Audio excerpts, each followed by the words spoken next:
मायके छोड़ आऊंगी बेटी। ए सुधी, यहाँ बैठी 3 घंटे से हिसाब के पन्ने उलट रही है। इधर आजा, जरा मेरा काम में हाथ बटा। अरे निर्मला, मुझे बताओ ना क्या काम है। वो पढ़ाई कर रही है, उसे पढ़ने दो ना। आप चुप रहिए भाभी। अरे बराबर की हो गई है, 2-4 काम कर लेगी तो घिस नहीं जाएगी। और कल को ससुराल जाना है इसे। जो ये कागज कलम कर रही है ना, वो काम नहीं आएंगे। काम वहां पर घर गृहस्थी चलाने के गुण ही आने वाले हैं। चाची आप नाराज मत होइए, मैं आ रही हूँ। बर्तन मैं मांज देती हूँ, आप माँ के ऊपर गुस्सा मत करिए। हाँ, तो जब पहली बार काम के लिए कहा था तब क्यों नहीं सुना? तुम दोनों माँ बेटी की आदत है, जब तक 4 बातें ना सुन लो बात समझ में नहीं आती। सुधी चाची के मुंह से खरी खोटी बातें सुनने के बाद अपनी किताबों को साइड में रखकर चाची के साथ रसोई में जाकर बर्तन धोने लगती है। पता नहीं क्या दुश्मनी है इस निर्मला को मेरी बच्ची से। कभी इसे पढ़ते देख लेती है तो तुरंत घर के काम याद आने लगते हैं इस महारानी को। निर्मला और शांति देवरानी जेठानी थी। निर्मला देवरानी थी और शांति जेठानी। शांति के 2 बच्चे थे, बड़ी बेटी सुधी और बेटा नीरज। वहीं देवरानी निर्मला के 2 बेटे थे जो भी काफ़ी छोटे थे। निर्मला और शांति के पतियों का नाम दीपक और पीयूष था। एक तरफ जहां बड़ा भाई दीपक अंगूठा टेक था तो वहीं छोटा पीयूष 10वीं तक पढ़ा था। दोनों भाई मिलकर अपने पिता का पुश्तैनी व्यापार संभालते थे। शांति चाहती थी कि उसकी बेटी सुधी उसकी तरह अनपढ़ ना रहे, इसलिए वो हर संभव कोशिश करती कि किसी तरह उसकी बेटी पढ़ लिख जाए। लेकिन जाने क्यों उसकी देवरानी निर्मला को ये बात मंजूर नहीं थी। जब भी वो सुधी को स्कूल जाते या पढ़ाई करते देखती थी, उसके सीने पर सांप लौटने लगते थे। 2 दिन बाद, दीदी ये देखो, आप चाहती थी ना आप डॉक्टर बनो। ये देखो मैं आपकी तैयारी करने के लिए किताब लेकर आया हूँ। नीरज की दी हुई किताब को देखकर सुधी बहुत खुश हो जाती है। अब क्या देख रही हो दीदी, जाओ ना पढ़ाई करो। अभी नहीं, रात में सबके सोने के बाद मैं इससे पढ़ाई करूंगी। अभी अगर चाची ने किताब को देख लिया ना तो फिर से जल बुन जाएगी और ज़बरदस्ती मुझे किसी काम में लगा देंगी।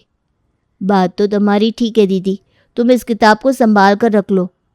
सुधी अब रातों में छुप छुप कर उस किताब से पढ़ाई करने लगी थी। एक दिन रात के 10:30 बजे। अरे ये पीछे स्टोर रूम की लाइट क्यों जली हुई है? मैंने तो कमरे में जाने से पहले इसे बंद किया था। निर्मला स्टोर रूम में जाकर देखती है तो पाती है कि वहाँ पर सुधी बैठकर पढ़ाई कर रही है। अच्छा जी, तो ये बात है। अब महारानी ने नया ठिकाना ढूंढ लिया है पढ़ाई करने के लिए। मैं अभी बताती हूँ इसे, इसकी किताब में ही आग लगा दूंगी। आज रात को ना रहेगी किताब, ना ये करेगी पढ़ाई। मेरे रहते हुए इसको कलेक्टर नहीं बनने दूंगी मैं। सुधी के जाने के बाद निर्मला दबे पांव जाती है और सुधी की किताब वहाँ से गायब कर देती है। अगले दिन, माँ मेरी किताब थी जिसे मैं स्टोर रूम में रखकर पढ़ाई कर रही थी, आपको कुछ पता है क्या? पता नहीं कहाँ चली गई। मैंने पूरा स्टोर रूम देख लिया लेकिन मुझे कहीं नहीं दिखाई दी। नहीं बेटा, मुझे तो इस बारे में कुछ भी नहीं पता है। हो ना हो ये ज़रूर चाची का ही काम है। मेरी किताबों को देखकर उनके सीने पर ही सांप लौटते रहते हैं। तू रुक, मैं अभी उससे पूछ कर आती हूँ। आज मैं उससे पूछ कर ही रहूँगी कि उसको मेरी बेटी की किताबों से दिक्कत क्या है। जेठानी गुस्से में अपनी देवरानी के पास जाती है। निर्मला देख, इससे पहले कि मुझे गुस्सा आ जाए, सुधी की किताब वापस कर दे। एक तो वैसे ही इसके बाबूजी किताब खरीदने के लिए पैसे नहीं देते। किसी तरह पाई पाई जोड़कर नीरज जिसके लिए वो किताब लेकर आया था। मुझे समझ में नहीं आता आखिर मेरी बेटी के पीछे क्यों पड़े हो तुम सबके सब। बिगाड़ा क्या है उसने तुम सबका? तुम अपने बेटे के साथ क्या करती हो क्या नहीं, मैंने कभी पूछा है क्या? मेरे बच्चों की जिंदगी में टांग अड़ाने वाली तुम होती कौन हो? भाभी आप मेरे ऊपर गलत इल्जाम लगा रही हैं। आपने मुझे किताब हटाते हुए देखा है क्या? हाँ, फिर इतनी बड़ी बात आप कैसे कह सकती हैं आप? और मैं भी कोई चुप बैठने वालों में से नहीं हूँ। आने दीजिए आज बड़े भाई साहब को, उन्हें भी तो पता होना चाहिए कि उनकी पीठ के पीछे उनकी पत्नी और उनकी बेटी क्या गुल खिला रही हैं। हाँ तो कोई पाप कर दिया है हमने? मेरी बेटी पूरा दिन घर का काम करती है, अब बेचारी रात में जाकर पढ़ाई कर रही है, तब भी तुझे परेशानी है। शांति और निर्मला अभी आपस में बहस कर रही थी कि इतने में शांति का पति दीपक घर आता है। अरे क्या हो गया? क्या तमाशा लगा रखा है तुम लोगों ने? जानती नहीं हो ये हमारे घर आने का समय है? चाय नाश्ता तो हमें कोई देने से रहा, ऊपर से घर को भिंडी बाजार बना रखा है। भाई साहब आज तो दूध का दूध और पानी का पानी होकर रहेगा। आप ही बताइए, आपकी बेटी सयानी हो रही है, अगर मैं उसे घर के 2-4 काम करने के लिए कह भी देती हूँ तो उसमें बुराई क्या है? कल को उसे भी तो अपने ससुराल जाना है ना, क्या वहां पर उसको ये सब काम नहीं आएगा? हाँ तो इसमें बुराई क्या है? अच्छी बात है, अच्छी तरह घर गृहस्थी के काम सिखाओ उसे। कल को दूसरे के घर जाकर हमारी नाक नहीं कटनी चाहिए। अरे 17 साल की बच्ची है वो, ये उम्र उसके घर के काम करने की नहीं बल्कि पढ़ाई लिखाई करने की है। क्यों मेरी बच्ची का भविष्य बिगाड़ना चाहते हैं आप लोग? तुम चुप रहो शांति। खुद तो तुम अंगूठा टेको और बातें ऐसी बड़ी बड़ी बना रही हो जैसे किसी जिले की कलेक्टर हो। अरे जैसे तेरी कट गई ना वैसे ही सुधी की भी जिंदगी कट जाएगी। अच्छा लड़का ढूंढेंगे इसके लिए, बाहर जाकर कमाने की नौबत ही नहीं आएगी। और छोटी चीकी तो कह रही है औरतों को घर गृहस्थी के काम में निपुण होना चाहिए। शादी के बाद कोई नहीं पूछता लड़की के पास कितनी डिग्री है। अरे कैसे बाप है आप? मैं कहती हूँ हम लोगों ने पढ़ाई नहीं करी तो इसका क्या मतलब कि हमारे बच्चे भी अनपढ़ ही रहे? हमें तो अपनी तरफ से पूरी कोशिश करनी चाहिए कि हमारे बच्चे पढ़ लिख कर अपनी ज़िंदगी में कुछ अच्छा करें। अरे हमारा समय कुछ और था और अब समय कुछ और है। अगर मेरी बेटी पढ़ लिख कर कुछ बनना चाहती है तो इसमें आप लोगों को समस्या क्या है? देख रहे हैं ना भाई साहब आप, भाभी चाहते हैं कि ये सुधी उड़ना शुरू कर दे। अरे हम लोग अच्छी तरह से जानते हैं स्कूल कॉलेज के नाम पर आजकल की लड़कियां जो कर रही हैं ना वो किसी से छुपा हुआ नहीं है। कल को कोई ऊंच नीच हो गई ना तो किसी को मुंह दिखाने के काबिल नहीं बचेंगे हम लोग। बेटियां घर की इज्जत होती है और घर में ही अच्छी लगती है। अरे नहीं कराना हमको डिग्री डिप्लोमा, बस इज्जत से अपने घर में बैठी रहे और समय आने पर अपने ससुराल चली जाए। हमें तो बस इतना ही चाहिए। आप ही बताइए इन सब में मैं कुछ गलत कह रही हूँ क्या? तुम चुप रहो शांति। निर्मला बिल्कुल सही कह रही है। वो हमारी बेटी की भलाई तो चाहती है। चाहे वो लाख डिग्री डिप्लोमा कर ले लेकिन ससुराल जाने के बाद अगर कोई काम सही से नहीं कर पाई ना तो हम सबकी बदनामी होना तय है। तुम उसको बिगाड़ो मत। जेठ के मुंह से ऐसी बातें सुनने के बाद निर्मला का साहस और बढ़ गया था। अब वो पहले से भी ज्यादा छोटी छोटी बातों के लिए सुधी को टोकने लगी थी। 2 दिन के बाद, सुधी कहाँ जा रही है तू? चाची स्कूल जा रही थी मैं। अरे बड़ी बेशर्म है तू। अभी 2 दिन पहले भाई साहब ने क्या कहा कि हमें नहीं पढ़ाना तुझे। चाची इस साल मेरी 12वीं है, कम से कम 12 तक तो पढ़ लेने दो मुझे। फिर बहस करने लगी तुम मुझसे? घर में इतने काम पड़े हुए हैं और ये महारानी मटकते हुए स्कूल के लिए निकल दी। अरे जब सारे काम मैं ही कर लूंगी तो तू सीखेगी कैसे? जाकर मुन्ने को देख, बुखार है उसे कल रात से। मेरा जीना मुश्किल कर रखा है उसने। अच्छा ठीक है चाची, जाती हूँ। थोड़ी देर बाद, अरे सुधी बेटा तू तो स्कूल जा रही थी ना, फिर वापस कैसे आ गई? माँ चाची ने मुझे स्कूल नहीं जाने दिया। उन्होंने कहा कि मैं मुन्ने का ध्यान रखूँ। जब बाप को ही बच्चों के भविष्य की चिंता नहीं है तो बाहर वाले तो हावी होंगे ही। अगर ये सब ऐसे ही चलता रहा ना तो मेरे बच्चे भी मेरी ही तरह जीवन भर अंगूठा छाप रह जाएंगे। उसी दिन शांति अपने भाई को फ़ोन करती है। भैया अब पानी सर से ऊपर गुजर चुका है। अगर यही हाल चलता रहा ना तो ये लोग मेरी सुधी को पढ़ाई छोड़कर घर में बैठने पर मजबूर कर देंगे। इतनी होशियार है मेरी बेटी, मैं उसके सपनों को इस तरह मरते हुए नहीं देख सकती। आप मेरे ऊपर एक एहसान करेंगे? अरे बोलना बहना, तुझे क्या मदद चाहिए? मुझसे जो बन पड़ेगा मैं ज़रूर करूँगा। मैं बस इतना चाहती हूँ कि आप मेरी बेटी को अपने यहाँ रख लें ताकि उसे पढ़ाई लिखाई का माहौल मिल सके और वो अपने सपने पूरे कर सके। ठीक है बहना, मुझे कोई समस्या नहीं है। तुम सुधी को मेरे पास छोड़ सकती हो। रात में निर्मला अपने पति से कहती है, अरे मैं कहती हूँ प्रॉपर्टी के कागज़ ना जल्दी बनवा लो। सुधी अगर ज़्यादा पढ़ लिख गई तो दिक्कत हो जाएगी। ये जो हमारा सपना है ना पूरी प्रॉपर्टी अपने नाम करने का, पापा जी का बिजनेस, ये मकान, ये सब अधूरा रह जाएगा। अरे भाग्यवान, मैं तो अपनी तरफ से पूरी कोशिश कर रहा हूँ। ये सारे काम कोई 2 पल में नहीं हुआ करते हैं, समय लगता है। देखो तुम बस अपनी तरफ से लगी रहो, जल्दी से जल्दी सुधी की पढ़ाई बंद कराओ ताकि मैं अपनी तरफ से कोशिश कर सकूं। अगली सुबह शांति अपने पति से कहती है, सुनिए शादी करने के लिए मैं मना तो नहीं कर रही हूँ ना, लेकिन समय आने पर ही तो सुधी की शादी करेंगे। आप पढ़ने दीजिए ना बच्ची को। आपको तो गर्व होना चाहिए कि आपकी बेटी इतनी होशियार है और घर के काम सीखने से उसने कभी इनकार तो नहीं किया। सब कुछ कर रही है ना खुशी खुशी। तुम मुझे पट्टी पढ़ाने की कोशिश मत करो। मैंने कहा ना कि हमें लड़की को पढ़ाकर कलेक्टर नहीं बनाना है। लड़कियां ज़्यादा पढ़ लिख जाती है तो पति के सर पर चढ़कर नाचने लगती है। कल को रोज़ रोज़ उसके ससुराल से शिकायत आएगी तो कौन जीवन भर इस झंझट में फंसेगा। औरत जितनी कम पढ़ी लिखी होती है घर उतने ही अच्छे से चलता है। अब तो अपने आप को ही देख ले, काला अक्षर भैंस बराबर है तेरे लिए। लेकिन कोई कमी है क्या हमारी घर गृहस्थी में? घर परिवार बच्चे सब कितने अच्छे से संभाल लिया है तूने। शांति समझ चुकी थी कि पति को कुछ भी कहने का मतलब है भैंस के आगे बीन बजाना। अगर यही बात है ना तो ठीक है, मुझे इस घर में रहना स्वीकार नहीं है। जो आदमी मेरे बच्चों के भविष्य के बारे में नहीं सोच सकता है, मुझे भी उसके साथ रहने का कोई शौक नहीं है। ये रही आपके घर की चाबियां, मैं जा रही हूँ अपने मायके। अच्छा जा, मैं भी तो देखूं कितने दिन रखेगा तेरा भाई।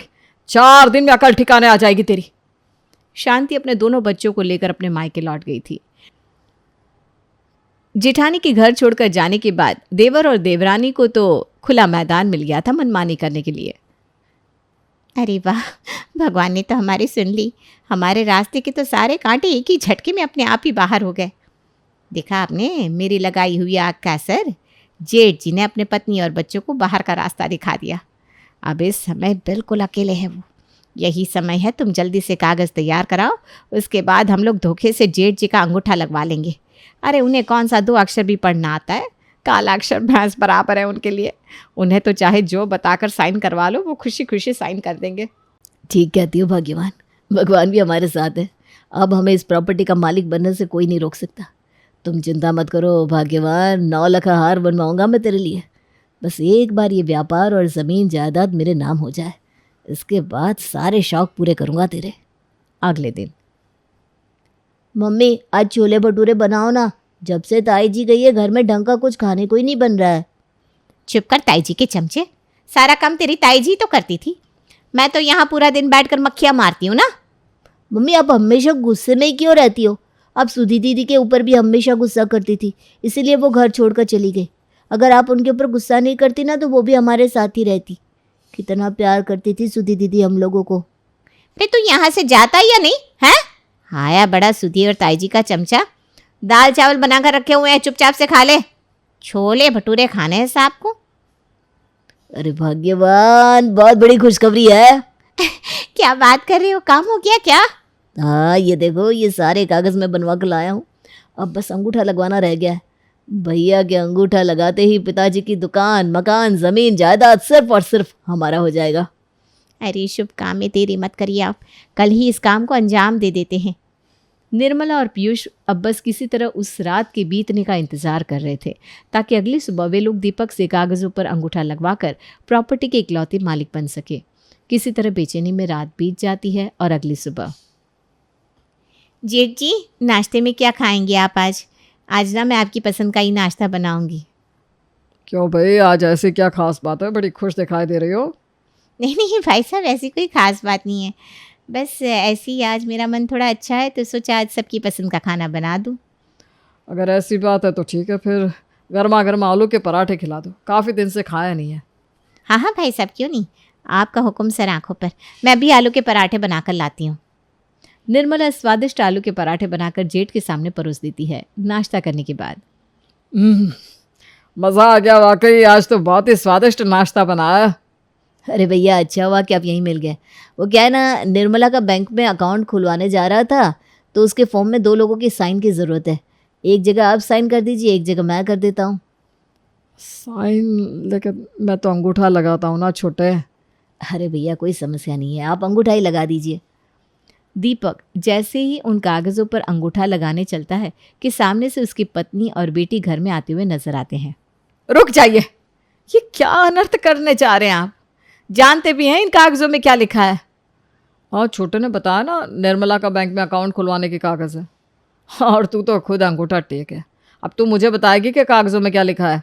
हाँ, मुझे पता है कि मैं अंगूठा टेक हूँ, लेकिन मेरी बेटी पढ़ी लिखी है, ये तो अंगूठा टेक नहीं है ना। बेटा सुधी, पापा के हाथ से कागज़ लेकर ज़रा पढ़कर सुनाओ, इन कागज़ों में क्या लिखा है। सुधी जैसे ही वो कागज़ अपने पिता के हाथ से लेती है, पीयूष और निर्मला पसीने पसीने हो जाते हैं। आपका मतलब क्या है भाभी? कहना क्या चाहती है आप? मैं जो कहना चाहती हूँ ना वो अभी पता चल जाएगा। सुधी बेटा, जो इन कागज़ों पर लिखा है उसको पढ़कर अपने पापा को बताओ। सुधी इस कागज़ में लिखी हुई बात अपने पिता को पढ़कर सुनाती है। पापा ये कोई बैंक की कागज़ नहीं है। इन कागज़ों के हिसाब से आप अपनी सारी ज़मीन, जायदाद, दुकान का अपना हिस्सा सब चाचा के नाम कर रहे हैं।